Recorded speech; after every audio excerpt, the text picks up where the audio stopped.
So I was watching baseball this week. Mm-hmm. You might not think it, but I do actually quite like sports.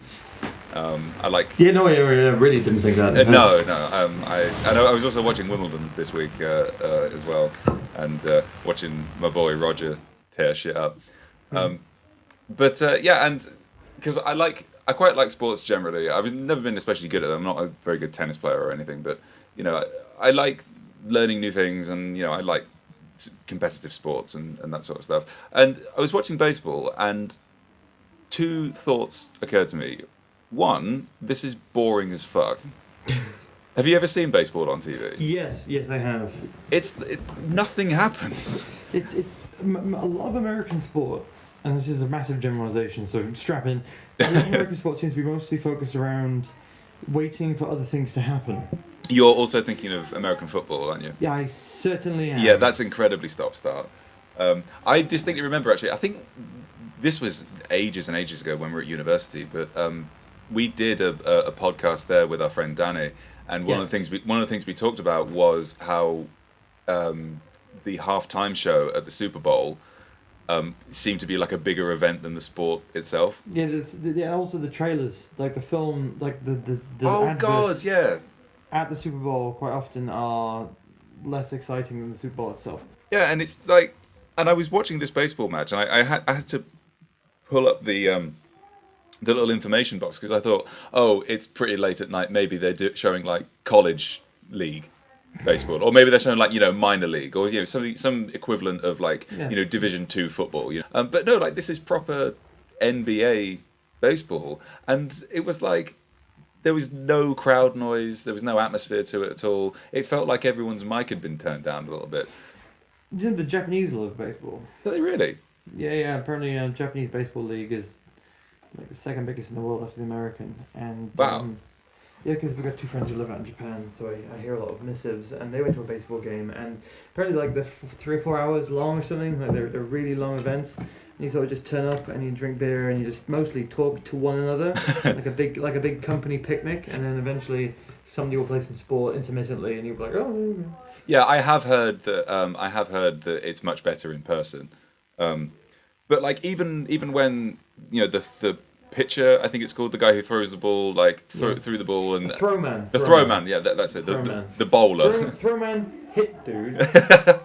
Yeah, and like and then there's catch guys. Yeah, he got the 3 strikes and the batter was out, and I was like, oh, it's 3 strikes and you're out. I know that, and maybe this is an important thing, and like maybe 50 people in the crowd cheered, which isn't very much when you're in a stadium. Yeah. Yeah, I think it's that. I mean, they parody that in Futurama, where he like sort of goes with where they go to a Blurn Ball game. Yeah, he's like, okay, I didn't get baseball. Maybe I'll get this. It's like it's really simple, and it explains a whole bunch of rules to him that don't make any sense. Then he's like, okay, I think I get it.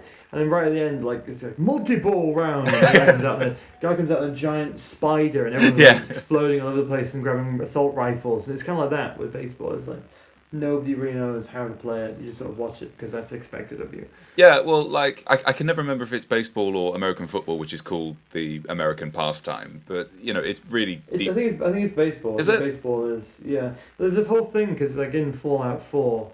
One of the cities is Diamond City, and it is built into a baseball stadium. Oh, really? Oh, that's cool. And everyone's talking about the rules of baseball and stuff, and then nobody knows to play it in there either. Yeah. And they sort of play the rules of baseball, and there's like, well, baseball is a game where everyone used to have a bat and used to run in and hit each other with it until there's only one person left alive. And like you used to collect baseball cards, and on the back of the baseball card, you would have all their stats of how many people they killed. And they would sign them and give them to the children of the people that they just murdered. As that was their life insurance. Yeah, that's the great American pastime. Yeah, I mean, like all sports are objectively confusing. The thing which I actually wanted to talk about, specifically with baseball. You bring that up 6 minutes after talking about baseball. Well, yeah, but we had to. I told you that story, so I can tell you this. Patter around it for a bit. The thing which I actually wanted to talk about was. There's so much language in baseball and so much like cross-cultural stuff which has become so embedded in British language and British culture, whatever that means. But and yet the sport itself hasn't. So I've just I got mean, like, oh God, you did so well. You practically hit a home run. It's Yeah, like, exactly. Okay, what is that though? Yeah, Like, so- I understand what it means, but I don't understand what it is. Yeah, and if you try and do something then and you completely mess it up, it's a swing and a miss. Or if you mess up 2 times, it's like, oh well, 3 strikes and you're out. That only applies in baseball. That's not a term which is concurrent with any other sport. It doesn't crop up in Yeah. cricket or anything. And even just like the idea of the baseball cap. Like you go out anywhere and you see people wearing baseball caps, but nobody plays baseball. Yeah, because baseball cap is only useful when you're playing baseball, really. Like, no other instance do you need a hat that will allow you to see, but not cover the back of your neck. I love that when there's shots of people at baseball games wearing their hats on backwards and then using a hand to shield their eyes. Yeah, especially when they've also got sunglasses on their shirt as well. Yes. It's like life has given you all the tools to succeed, but you're dumb. Yeah.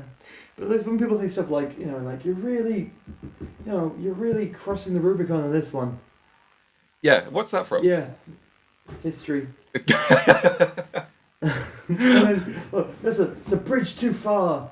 Yeah, exactly. Everyone is What's that from? History. Thank you. I might edit that out because I don't want to look like an idiot. The only reason I said it in such a terse way is because I don't know. Oh, okay. Well, this part's all getting cut then. Yeah, and Wait. My I think that this should be left in.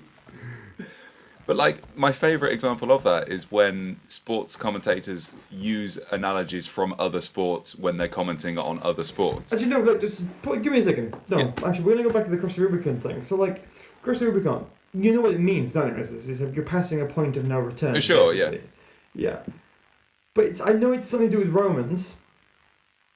Like the Romans, not like the book of the Bible. Yeah, which also concerned Romans. Which also concerns Romans. But, like, I realised I use that as an example. It's a perfect example because I don't know what it means. Okay, let me just... I'll Google it now. 6 days later. The idiom crossing the Rubicon means to pass a point of return. It refers to Julius Caesar's army crossing of the Rubicon River in the north of Italy in 49 BC, which is considered an act of insurrection, treason, and declaration of war upon the Roman Senate. Which is Senate if you speak English. Yeah, so we're both on the same Wikipedia page. Yeah, it means point of no return. I didn't realise that it referred to Caesar though. That's interesting. There you go. See, we've learned something. It's an educational podcast. We're not afraid to say when we don't know something. But it is one of those things that people say all the time. And if we two mindedly educated men don't know it, the people who haven't had the opportunity to be pompous like us probably don't know it either. It's our responsibility to speed read Wikipedia spread this around into a microphone. Yeah, but like for commentators using those analogies for other sports as well. So like, imagine, yeah, like I actually have an example of this. Go on. I was once having to watch a darts game. Yeah. And the commentator says, "Hey, you missed a thing." He went, "Oh," and I was a swing and a miss. No, it wasn't. I'm sure there's a darts term for what he just did. Yeah, I mean, there's not much of a swing, and I'm sure he hit something. He hit the board. He just didn't hit the board he wanted to. Yeah. And I reckon if you're watching darts and then the darts player misses the board, that's pretty bad. Like, actually, that's something I really love about darts. But with the analogies thing, it's like, if a player is not playing very well, the commentator says like, "Oh, he really has to step up to the plate," and it's like, no, he's not playing baseball. Yeah. But yeah, someone's playing baseball as well. Yeah, that's what it means. Yeah, step up to the plate. The plate is where the batter stands. Motherfucker, I did not know that. Yeah.